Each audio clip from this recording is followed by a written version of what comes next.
Yeah, with that, I guess just personally for you, like I've spoken on a couple things that like worked for me. I know like that I just had those aha moments. Is there parts of your game that you sort of like that your strengths that you try to work on? Whether that's like behind the cage, on the wing. I think you're so deceptive and able to use your body well. Are there things you focus on? Not to give up your game here, but is there? Yeah, I mean, I think in college I was like a more of an ex-attackman that used both hands like very well. And then I think as I got into the pros and I was more on that left side, and then playing a lot of indoor, I became like a predominantly left-handed player. So I had to figure out more and more ways to get to my left hand or get to my top side. So I think my game changing a little bit, moving from college into the pro and then into the NLL.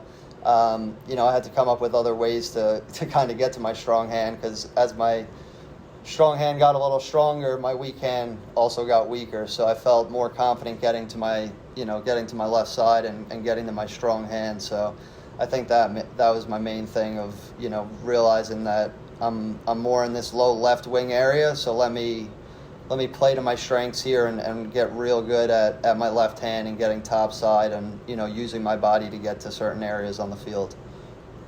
Right, to go like more in depth with just I think you're unreal at just like taking on contact and knowing when to roll, knowing when to attack the top hand. Based off like how a defender's playing you, like what are some like I guess sequences that you could sort of talk about and when you're attacking a defender on what you're thinking. Yeah, for sure. So the first thing is you want to attack him head on north south.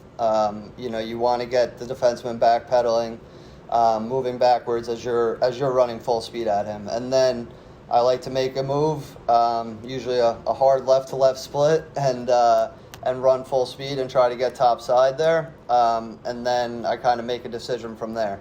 If I feel him heavy on my top side, which a lot of teams like to do, they like to try to force me back underneath.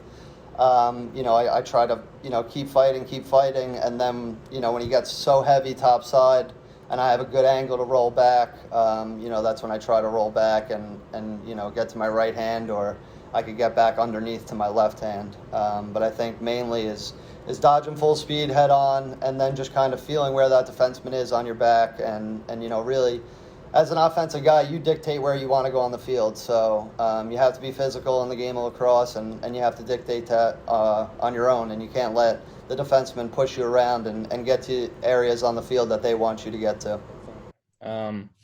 So I guess going back to if you were to tell yourself, like when you were 13 or 14, like on the come up, when lacrosse started to become more prominent of the sport you tried to pursue, like what would you tell yourself now, knowing the things like lifting, like skill stuff, like the mentality of lacrosse? What would you tell yourself as a kid?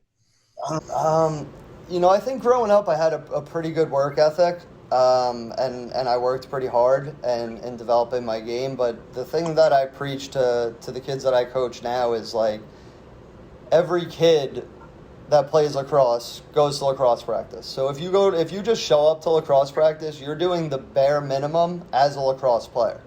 So what I always preach is you gotta go home and you gotta put in the work when no one else is watching. Because every single kid in the country that is playing lacrosse right now goes to practice. All right. So if you just show up to practice and you think you're working hard at practice, I bet you that's not going to be enough if you want to make it to the next level. So I think the number one thing is you have to put in the work on your own when no one's watching, and you have to put in a lot of hours of work on your own. I think any guy that has made it to the professional level understands that and has done that in their past. Obviously we're good athletes and we're skilled players, but if you don't put in the work, then you're not going to make it to the top of the game.